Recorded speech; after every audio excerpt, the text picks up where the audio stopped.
On today's episode, I'm going to put on my reading glasses because we get to talk to Dr. Elise Brisco, a practicing optometrist and advocate of healthy aging and homeopathy, an inventor, and most interestingly, a Miss United States pageant contestant.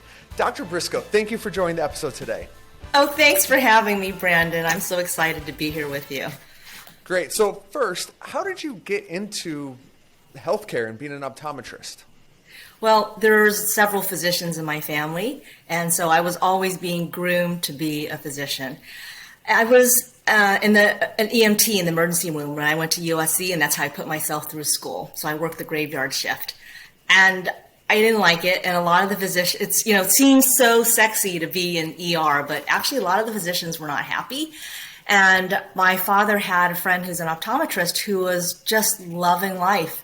And I thought, that's what I want to be. Vision is such an important part of our world, even more so now because we're on digital devices all the time. Back then we used to go out and play. Now we play on the computer. So, I've become even more important in my patients' lives. And I never look back. I love being an optometrist. Oh, that's great. So I also see that you are the chief optometrist for the Anaheim Mighty Ducks and the LA Galaxy soccer team. So question, when they miss a penalty kick, do they send the players to you to get their eyes checked? I did that many years ago. I was their team optometrist.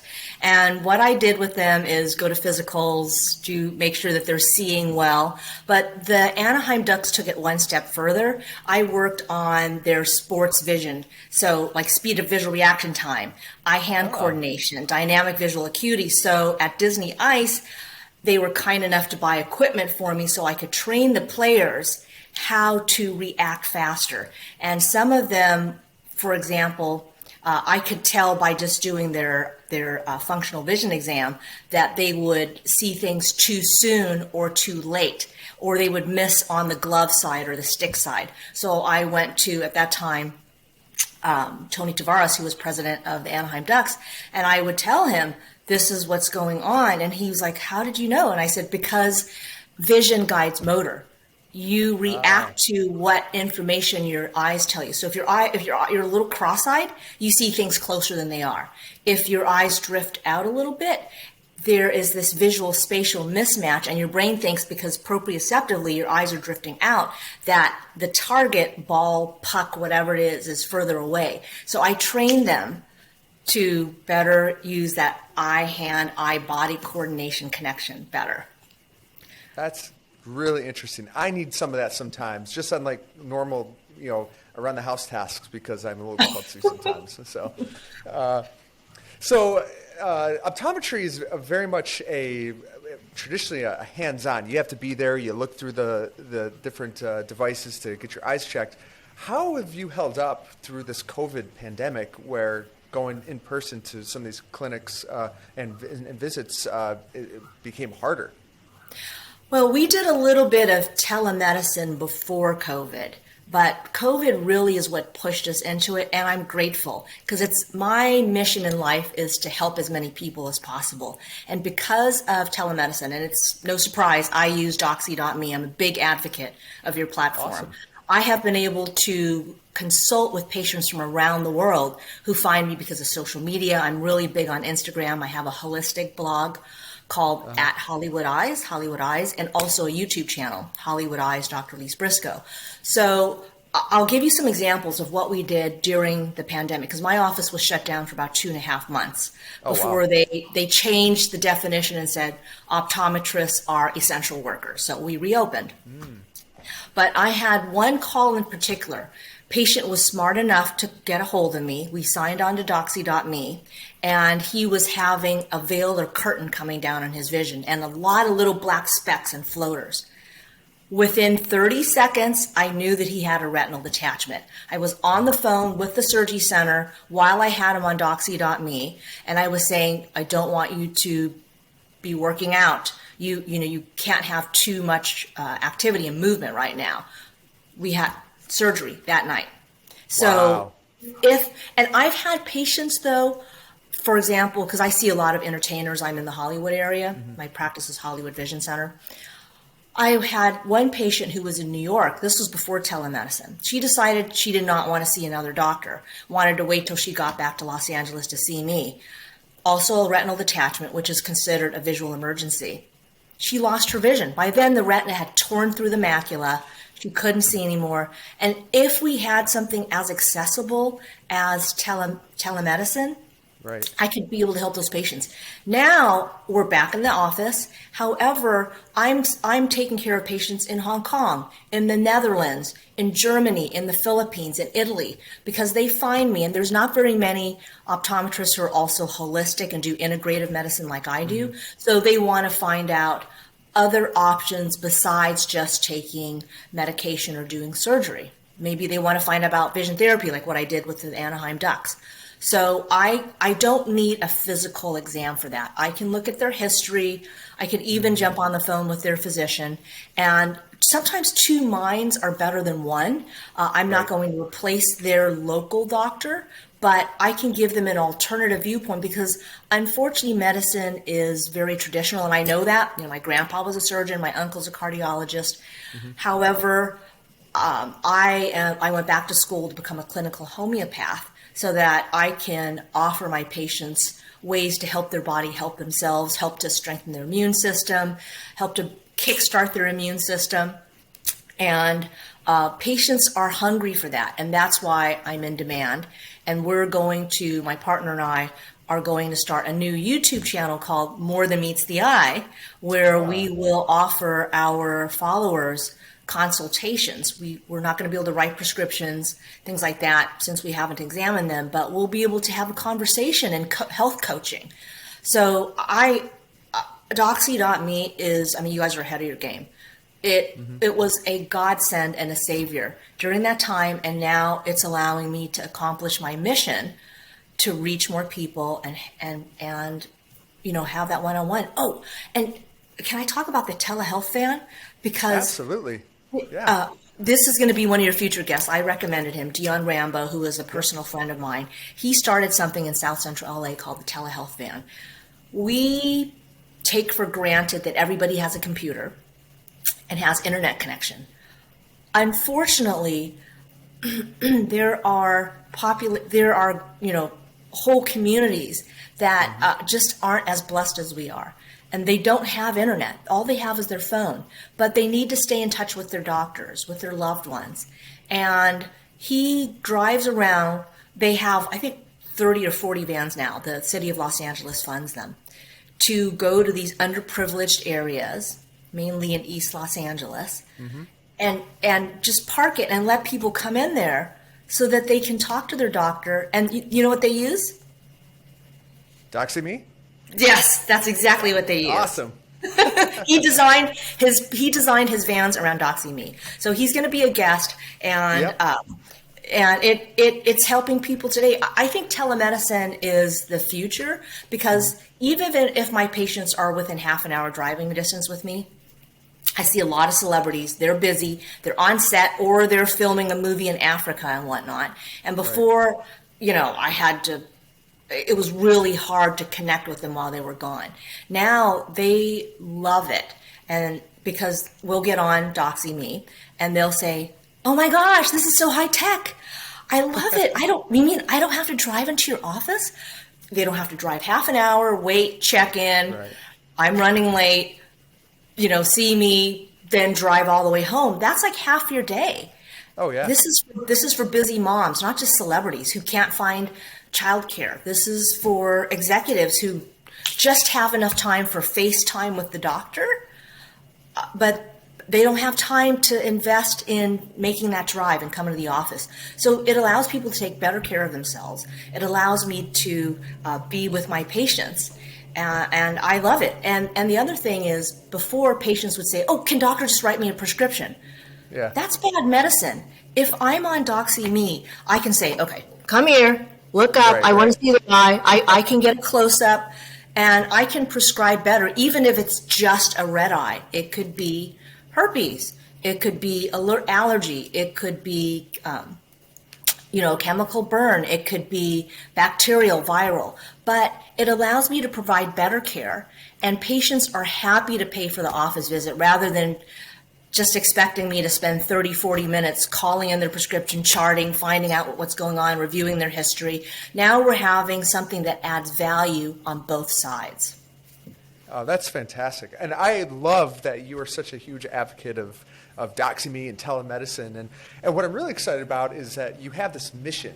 Your mission is to take this vision and to the world, and that Doxy.me is actually a partner with you to help you do that. And can you talk more about this vision with a mission that you have? Yep. So as you know, I am Ms. Woman California, United States. I am one of less than a handful of doctors that have been crowned in a major beauty pageant.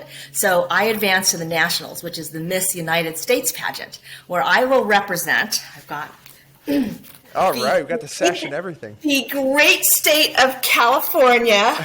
Yeah, I'm a California girl. Hey, not Awesome. complete without this.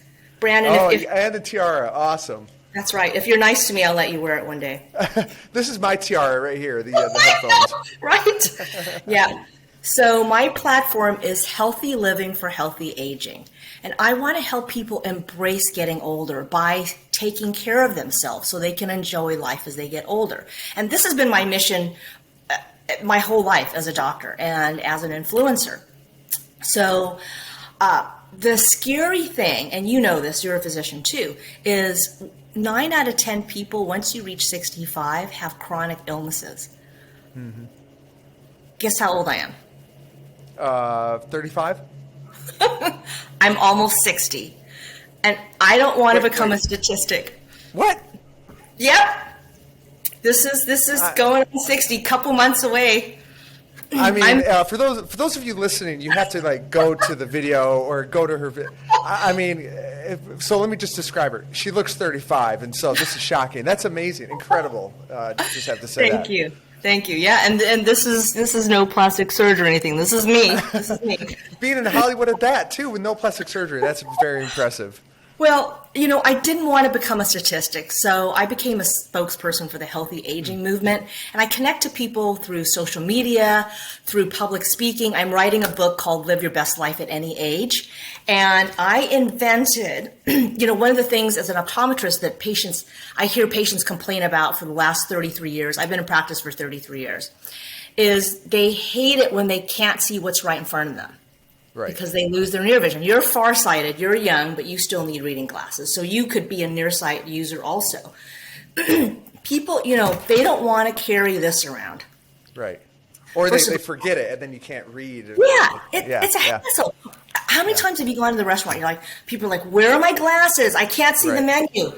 Or they're embarrassed, you know, they're on a date or something like that. So wouldn't you rather carry this that has a reading lens on the back? And for those listening, she's got a cell phone case, and on the back of it, the magnifying glass slides out over in front of the screen so that you can actually see the screen for those who don't have glasses, which is, I think, ingenious. So it's a reading lens attached to the phone. It's always there when you need it. I invented and patented this. I do this in my spare time, by the way. Spare time, of course. We're actually going out for our seed round now because we're going to be launching in the next couple months in manufacture. But our product validation and prototype testing has been off the charts. People love it. They're like, can I buy it now? Unfortunately, we haven't made it yet. We just finished our prototypes and product validation, but that's called Nearsight. And you can go on my website, nearsight.com. We're going to be doing that. But, you know, I didn't want to become statistic, so I share what I've learned with healthy living. I'm a huge health and fitness advocate and fanatic. I'm a boxer. I've coached my son's soccer team to championships. We won the city and went all the way through regional in his little league. I was the only woman coach in his little league. And in fact, they used to kick me off the field because they said no moms on the field. And I coached first base when my team's at bat. And I remember looking around thinking, what do you mean no moms? And they said, you. I said, I'm a coach. It's just like I have lots of stories to tell. But it's just like when I was the team optometrist for the Anaheim Ducks. I remember going down so I could examine them. And my office was in the locker room. And they wouldn't let me down to the locker room. And I said, what's going on? And they said, the door for the decoys is over there. And I'm thinking, what the heck is a decoy? I said, I'm a doctor. So they call down, the president of the Ducks picks up and starts screaming at them. That's Dr. Brisco. We need her down here now to examine the players. And later on, I found out the decoys are their cheerleaders. So, yeah, that's a little slap in the face for women. Yeah. And you're the doctor, which is incredible. I'm the doctor. Yeah. Been lots of situations like that. But so, I want to, my goal is by just being on stage, I have already motivated so many people to start living again. Because like I said, I'm almost 60. People my age, a lot of people have given up. Right. Either they feel marginalized because there's so much ageism out there, or they don't have good health, and that limits what they can do. So the best way that I can make a difference in people's lives is through health education. I've been a doctor for 33 years, integrative doctor, come from a family of physicians. I'm also a clinical homeopath. So I can offer people Western medicine and natural medicine. And that's what I want to do as Ms. Woman United States, is to help give people hope, give them a way to do that by taking control of their health. Because you know what? I have so much more to offer now than I did when I was, say, your age. I have so much wisdom. Right. Yeah. And for people to feel old when they're 40 or 50, you have half your life ahead of you. Yeah. My goal is to inspire and motivate people on a larger scale, because I already do that, but I really want to reach more people with the magic of the crown so that they can take better care of themselves. I mean, all of the physicians listening here, I'm speaking to the choir, because we know that if you invest in your health, take care of yourself, eat better, work out, sleep, meditate, feed your mind healthy material, like listening to the Doxy.me podcast. That's good food for the brain. Yeah, absolutely. And mind. It allows you to age healthy. And I'm just leveling up. I'm nowhere near stopping. Like I said, I turned 60 in a couple of months. And if you're not my age now, Brandon, you're going to be my age. So it's never too early or too late to start taking care of yourself. I'm going to stay young forever. I don't know what anybody else thinks. So. Amen. Me too.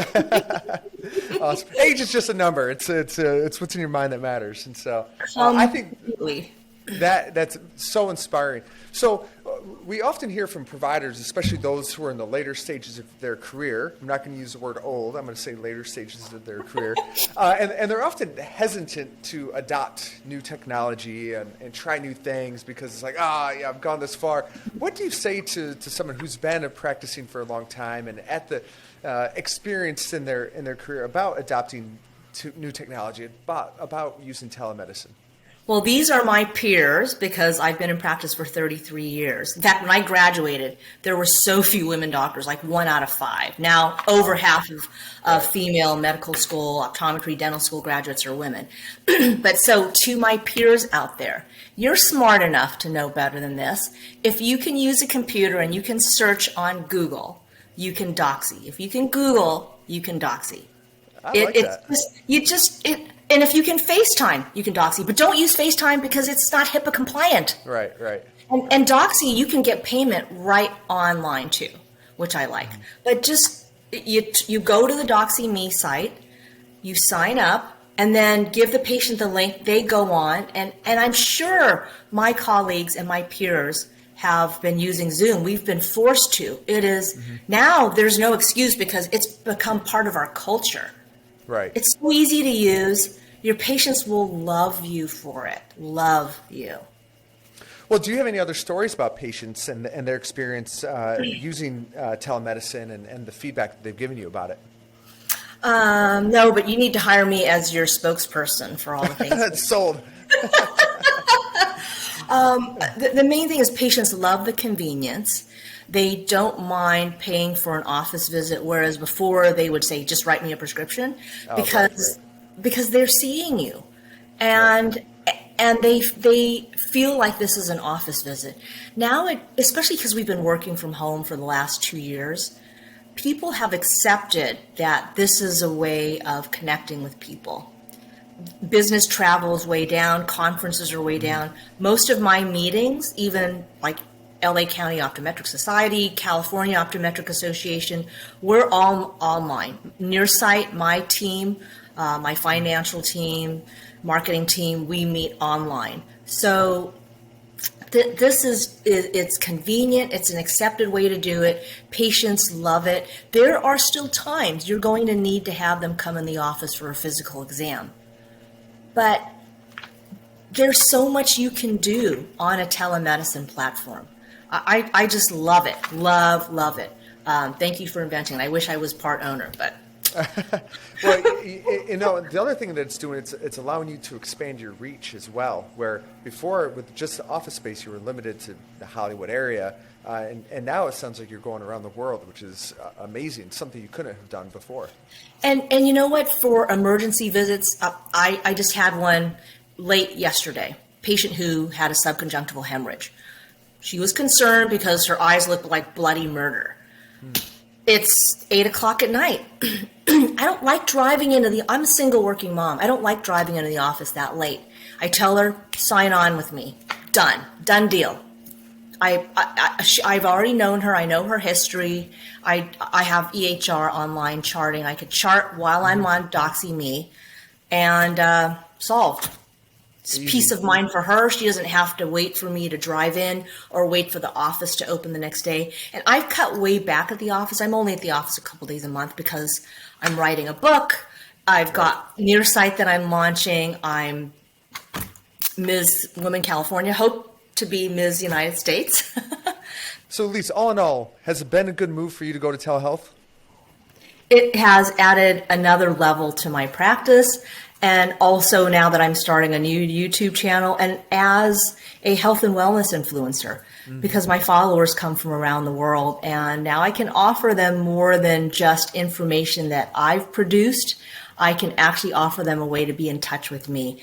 And especially with dry eyes, I have to say, for the dry eye specialists out there, it is the #1 vision problem in the world and becoming worse because we're getting older. Our oily tear-making glands are getting plugged up. And this is happening to younger people because you're staring on a computer so much.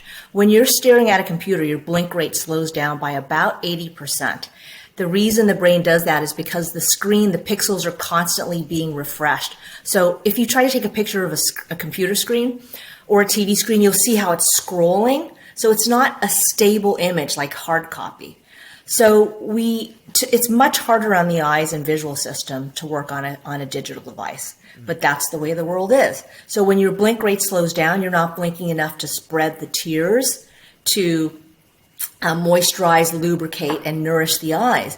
And so those oily tears just hang out at the edge of your lids. I'm pointing to my lids called the meibomian glands. And then they end up getting clogged. So they're full of rancid old oil, bacteria plugs, and eventually the tears that your body makes can't come out. So dry eyes is a huge problem.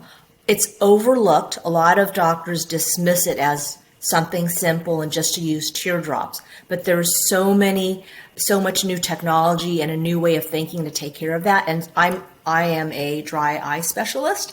I'm also a luminary for Luminess, which is the #1 IPL and laser company in the world. So I have patients who are desperate because they've seen 7 doctors all over the country who have not been able to help them.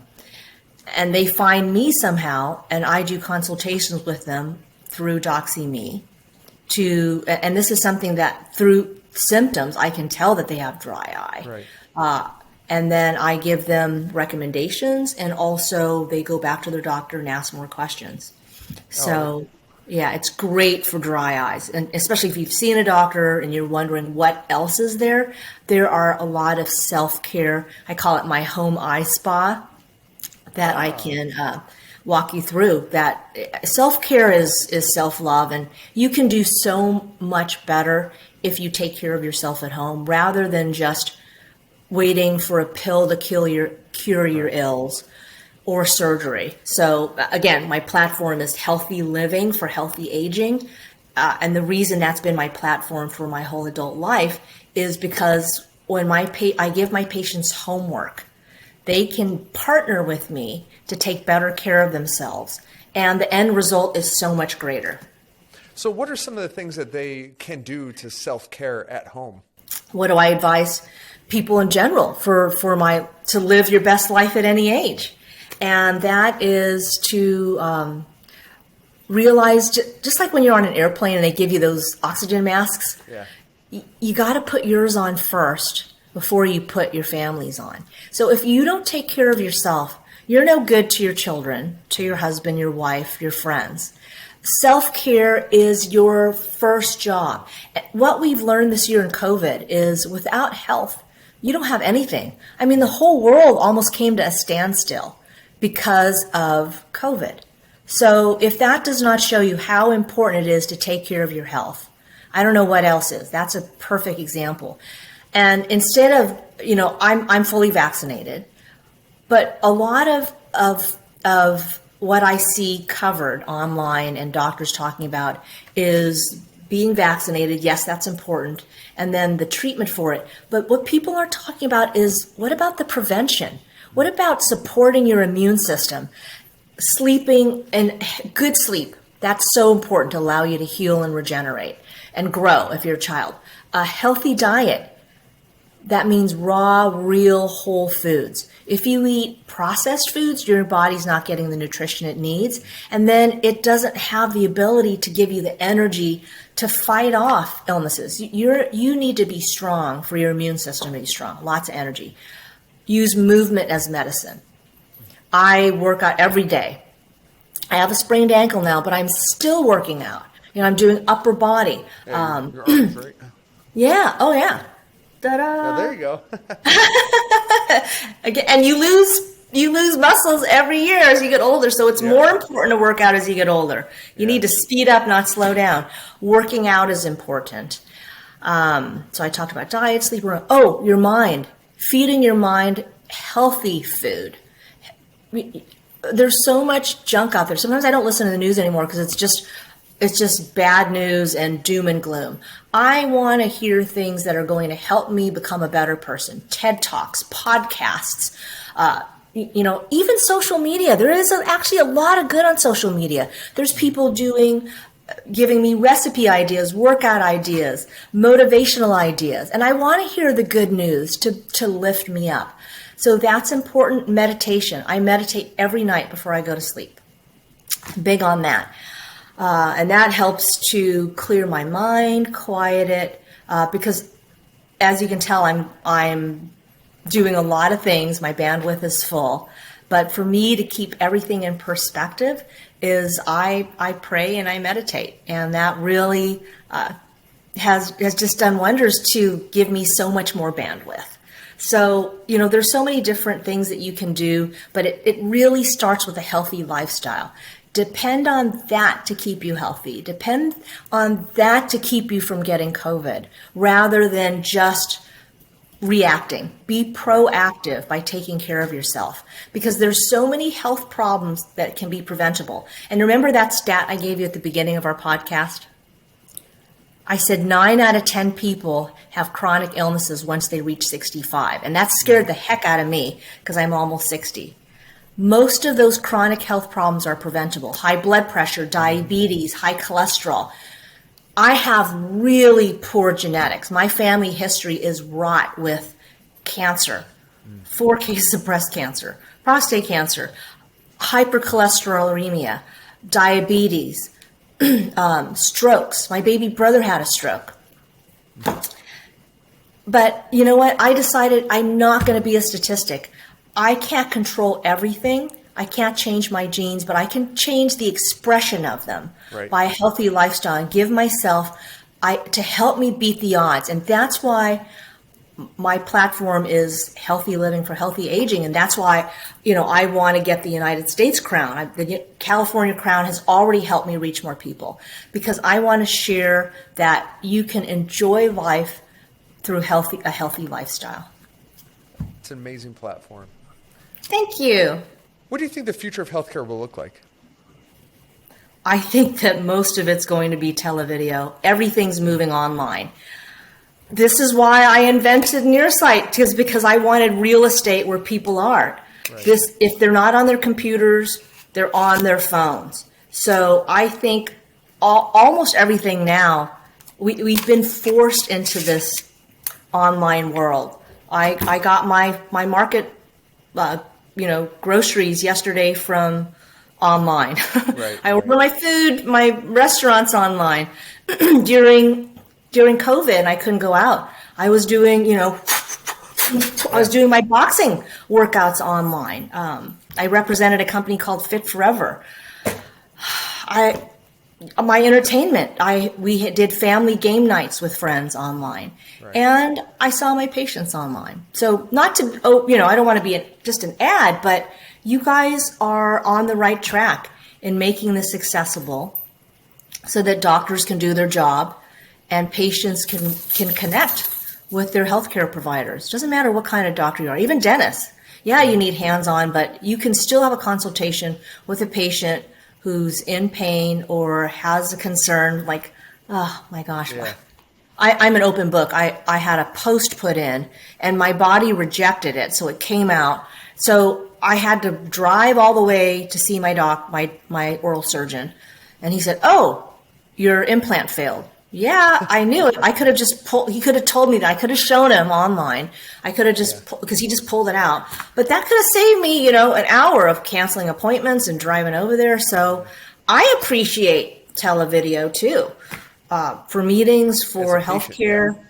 Yeah, and, friends that I hadn't seen for a while, we had girls' night and we got to, hang out. Whereas before, because we're moms, we'd be like, oh, I can't get a sitter tonight. Yeah. Or something like that. And that's the same thing with seeing your doctor.